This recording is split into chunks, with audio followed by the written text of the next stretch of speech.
Manchester United came back from a goal down to win the game, thanks to goals from Bruno Fernandes and Marcus Rashford. But there has been a lot of talking about that first goal for Manchester United and whether or not it should have been given.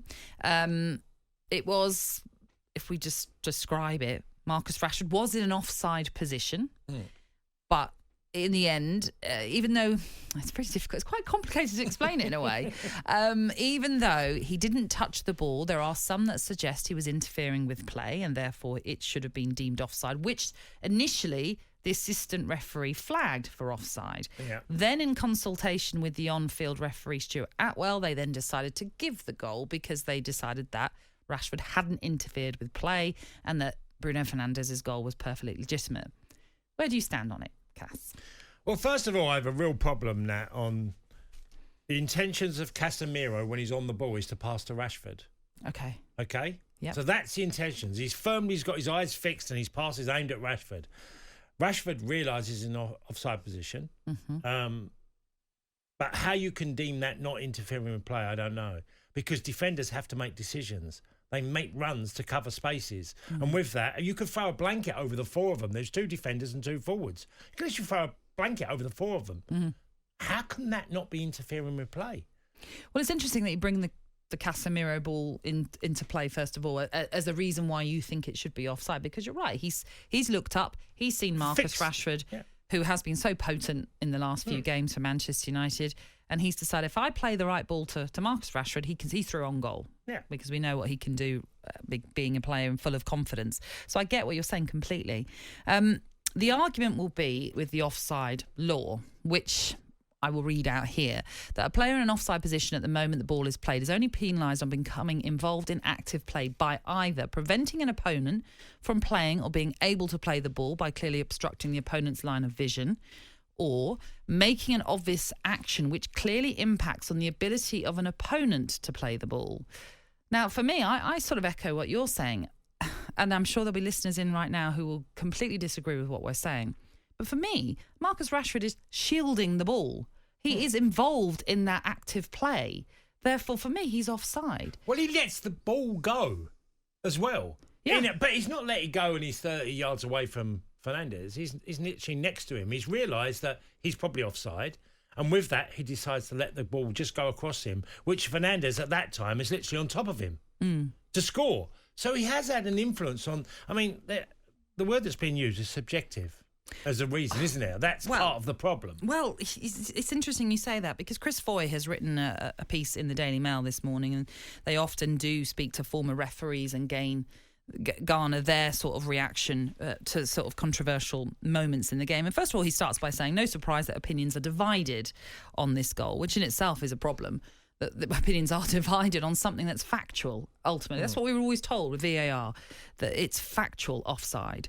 So anyway, he goes on to basically not really give an opinion other than... Well, he does say, I can see absolutely no reason why the goal should not have stood. That's what he says. But he kind of goes on to explain why he feels that Stuart Atwell and his assistant Darren Cann may well have then decided to suggest that Rashford wasn't interfering.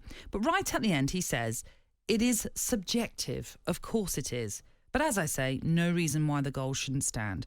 And that's where I find it bizarre, because we were always told offside is factual. It can't be subjective. But there's a referee telling us it is subjective. And that's because they've complicated the laws of offside. Yeah, you've got yourself your own little riddle. Me and you have had a number of conversations over the years, Nat, of there's too many laws in football and it's too much confusion and there's vague areas. And with that, you get an outcome that we saw yesterday. It's one of the strangest goals I've seen in the Premier League. And it will be talked about for a while, I'm sure, because as much as there are those in the camp that thinks it's onside, there are many that think it's offside. Let's hear from the managers then involved in this one, because both spoke to talkSPORT about the goal. Coming up, we're going to hear from the City boss, Pep Guardiola. But first, here's the United manager, Erik ten Hag. When you observe this, you have to see that Bruno Fernandes is coming from the back. So he's not in offside position. Rashford is not touching the ball, not interfering in the situation, and he scores. So, I think it's a goal. I'm not a referee, never will be. Intervene, of course, intervene.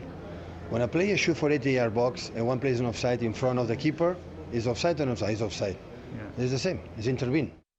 Okay, so that's what both managers thought. I've even heard Erik Ten Hag actually say that had that goal been given against Manchester United, he would be disappointed. So he in himself actually does believe that City are right to feel there's been a bit of injustice in this game.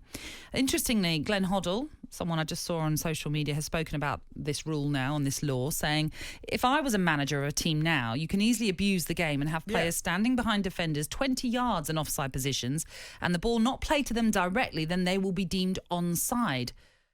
And you can sort of see now that other managers will be thinking, well, we might as well flout these laws and use it to our advantage and have players in what we'd all look at as offside, but because they're not deemed as interfering, it won't be a problem. But the problem is defenders, like Akanji, he spoke about it, he will be thinking in two minds, who do I follow? Who do I track? Who do I, because it's so confusing for the opposition to know how to handle players when they might be in an offside position like Rashford was in. Yeah, they're opening a can of worms on this one. They really are.